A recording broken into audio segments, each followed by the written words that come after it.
Sija tax லா Tamil podcast உங்களை இந்த ஆழமான விவாதத்துக்கு வரவேற்கிறது. வீட்டிலிருந்தபடியே வரிச்சட்ட வழக்குகளை கேட்டு மகிழுங்கள். ஜிஎஸ்டி சட்ட அழிவை மேம்படுத்த சிஜா டாக்ஸ் லா தமிழ் பாட்காஸ்டை தவறாமல் கேளுங்கள்.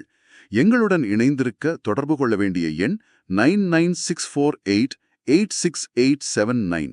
வணக்கம். இன்னைக்கு நாம ஒரு ரொம்பவே சுவாரஸ்யமான ஒரு விஷயத்தை பத்தி பேச போறோம்.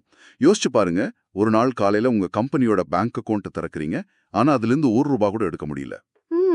அக்கௌண்ட் மொத்தமா முடக்கப்பட்டுடுச்சு. சம்பளம் கொடுக்க முடியல, சப்ளையர்களுக்கு பணம் அனுப்ப முடியல, மொத்த பிசினஸும் அப்படியே நின்னு போச்சு. இது ஏதோ கற்பனை இல்ல.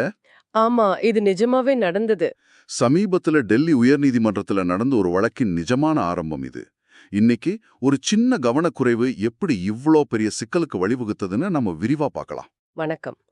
நீங்க சொல்றது ரொம்ப சரி. இது பல தொழில் முனைவோர்களுக்கு ஒரு எச்சரிக்கை மணி மாதிரி. இந்த வழக்குல இந்த பேங்க் அக்கவுண்ட் முடக்கங்கிறது அது பிரச்சனையோட கடைசி அத்தியாயம்தான். ஓ, அப்போ ஆரம்பம் எங்க? இதோட ஆரம்ப புள்ளி சுமார் 9,53,000 ரூபாய் செலுத்தச் சொல்லி வந்த ஒரு வரித்துறை உத்தரவு. என்னது, கிட்டத்தட்ட 10 லட்சம் ரூபாயா? இது ரொம்ப பெரிய தொகையாச்சே. வரி, வட்டி, அபராதம் எல்லாம் சேர்த்து வந்திருக்குமா? ஆமா, எல்லாம் சேர்த்துதான்.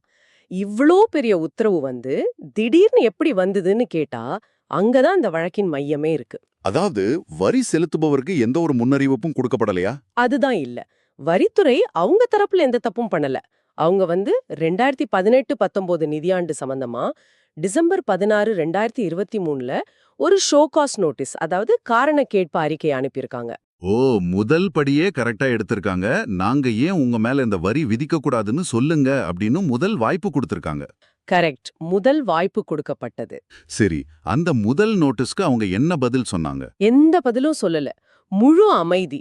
இதுக்கப்புறம் துறை February 28, 2024ல திரும்பவும் ஒரு நினைவூட்டல் நோட்டீஸ் அனுப்புனாங்க.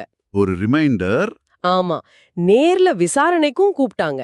ஆனா அதுக்கும் எந்த பதிலும் இல்ல, யாரும் ஆஜராகவும் இல்ல. அப்போ 2 தடவை வாய்ப்பு கொடுத்தும் எந்த ரெஸ்பான்ஸும் இல்ல. வரித்துறை பார்வையில பார்த்தா அவங்க கடமையை செஞ்சுட்டாங்க. இதுக்கு மேல அவங்களால காத்திருக்க முடியாது இல்லையா? நிச்சயமா. சட்டப்படி அவங்க என்ன செய்யணுமோ அதை சரியா செஞ்சிருக்காங்க. யாரும் பதில் சொல்லாததால ஏப்ரல் 5, 2024ல அதிகாரி ஒரு தலைப்பட்சமா உத்தரவு பிறப்பிச்சிட்டார். ஒரு தலைப்பட்சமா? அதாவது வரி செலுத்துபவர் தரப்பு வாதமே இல்லாம அவங்க கிட்ட இருந்த தகவலை வச்சு இந்த உத்தரவு வந்திருக்கு. மிகச்சரியா சொன்னீங்க. இந்த உத்தரவு வந்த பிறகாவது அவங்களுக்கு விஷயம் தெரிஞ்சுதா? இல்ல, அதுவும் தெரியல. செப்டம்பர் 9, 2025 அன்னைக்கு வரித்துறை ஃபார்ம் GST DRC 22 மூலமா அவங்களோட பேங்க் அக்கவுண்ட்டை முடக்குனதுக்கு அப்புறம்தான் அவங்களுக்கு மொத்த பிரச்சனையோட தீவிரம் புரிஞ்சிருக்கு. ஆடடா, பேங்க் அக்கவுண்ட் முடங்கினதுக்கு அப்புறம் தான் கோர்ட்டுக்கே போறாங்களா? ஆமா, அப்பதான் டெல்லி உயர் நீதிமன்றத்தை நாடி இருக்காங்க. 2 விஷயம் சொன்னாங்க. சொல்லுங்க, கேப்போம். ஒன்னு, GST போர்ட்டல்ல அடிஷனல் நோட்டீசஸ் டேப்னு ஒரு பகுதியில நோட்டீஸ் வந்ததால தங்களால பார்க்க முடியலன்னு சொன்னாங்க. ஓஹோ, அந்த டாபுக்குள்ள போனதால கண்ணுல படலையா? சரி, 2வது காரணம். 2வது, தங்களோட சார்ட்டர்ட் அக்கவுண்டன்ட் இத பத்தி தங்களுக்கு தெரிவிக்க தவறிட்டார்னு சொல்லி அவர் மேல பழிய போட்டாங்க. இது பார்க்க இமெயிலுக்கு வரல, ஸ்பாம் ஃபோல்டருக்கு போயிடுச்சுன்னு சொல்ற மாதிரி இருக்கு. நீதிமன்றம் இது ஏத்துக்குச்சா? கொஞ்சம் கூட ஏத்துக்கல. நோட்டீஸ் அந்த அடிஷனல் டேப்ல தான் வந்ததுக்கு எந்த ஸ்கிரீன்ஷாட் ஆதாரத்தையும் அவங்க கொடுக்கலன்னு கோர்ட் சுட்டி காட்டுச்சு. அப்படியா? அது மட்டும் இல்லாம சார்ட்டர்ட் அக்கவுண்டன்ட் மேல பழி போடுறது சட்டப்படி வரி செலுத்துபவரோட பொறுப்பை குறைக்காதுன்னு ரொம்ப தெளிவா சொல்லிட்டாங்க. அப்போ மனுவை தள்ளுபடி செஞ்சிருக்கணுமே.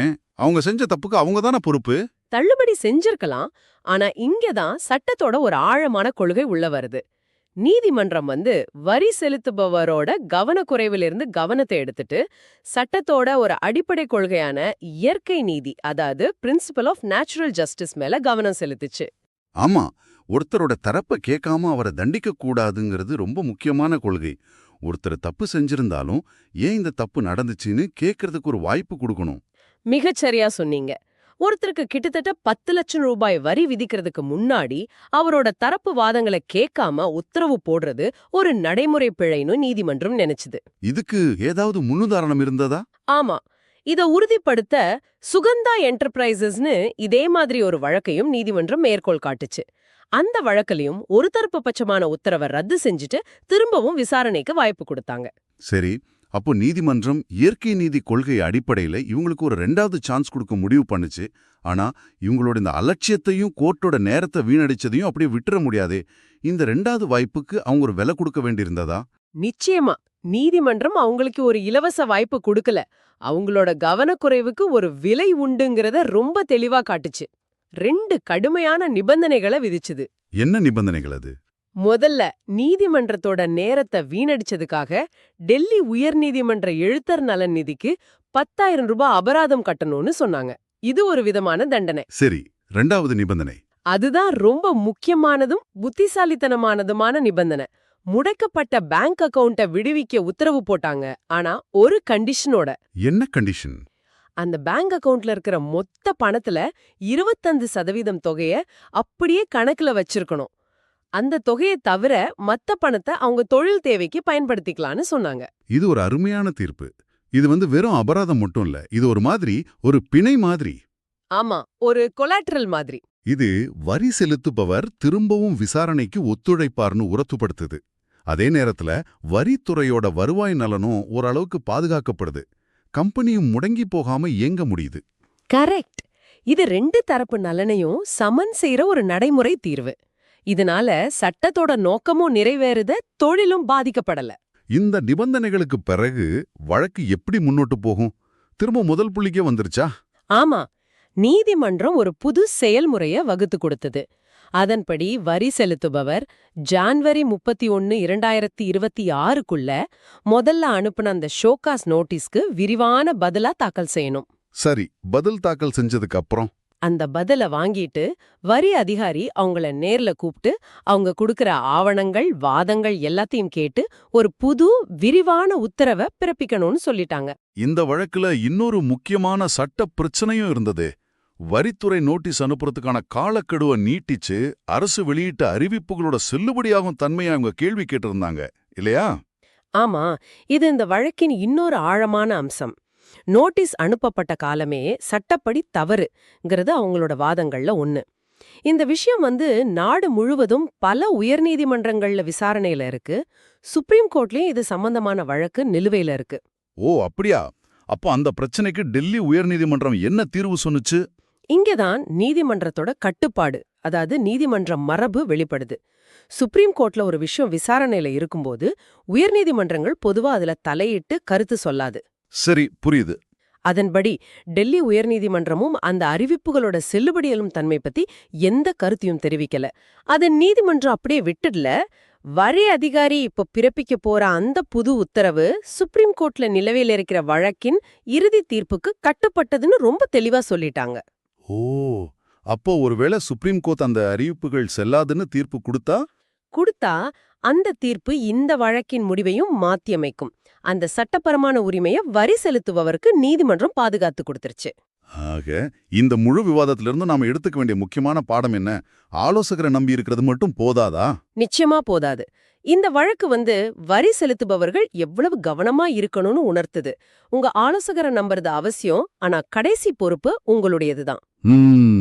ஜிஎஸ்டி போர்ட்டல்ல ரெகுலரா செக் பண்றதுக்கும் அரசாங்கத்துக்கிட்ட இருந்து வர தகவல்களை கண்காணிக்கிறதுக்கும் ஒரு வலுவான உள்ளமைப்பு, அதாவது ஒரு இன்டர்னல் சிஸ்டம் ஒவ்வொரு நிறுவனத்துக்கும் ரொம்ப அவசியம். டெக்னாலஜியை நம்புறது மட்டும் போதாது, அதை சரியா பயன்படுத்துற செயல்முறையும் வேணும். ஆமா. ஆக இயற்கை நீதியின் அடிப்படையில நீதிமன்றங்கள் 2வது வாய்ப்பை வழங்கினாலும் கவனக்குறைவுக்கு ஒரு விலை உண்டுங்கிறத இந்த வழக்கு தெளிவா காட்டுது. வெறும் நடைமுறை தீர்வை நீதிமன்றம் வழங்கியிருந்தாலும் ஒரு நிறுவனம் இது போன்ற சிக்கல்ல முதல்ல சிக்காம இருக்கிறத எப்படி உறுதி செய்யறது? ஆமாம், ஆலோசகரை மட்டும் நம்பிராம அரசாங்கத்தின் தகவல் தொடர்பு தளங்களை தொடர்ந்து கண்காணிக்க ஒரு வலுவான அமைப்பு இருப்பது எவ்வளவு முக்கியம்? இது நீங்களே சிந்திச்சு பார்க்க வேண்டிய ஒரு கேள்வி. இது சிஜா டாக்ஸ் லா தமிழ் பாட்காஸ்ட், உங்கள் GST legal learning partner. GST சட்டம் பேசும் உங்கள் தோழன். எங்களுடன் இணைந்திருக்க தொடர்பு கொள்ள வேண்டிய எண் 9964886879.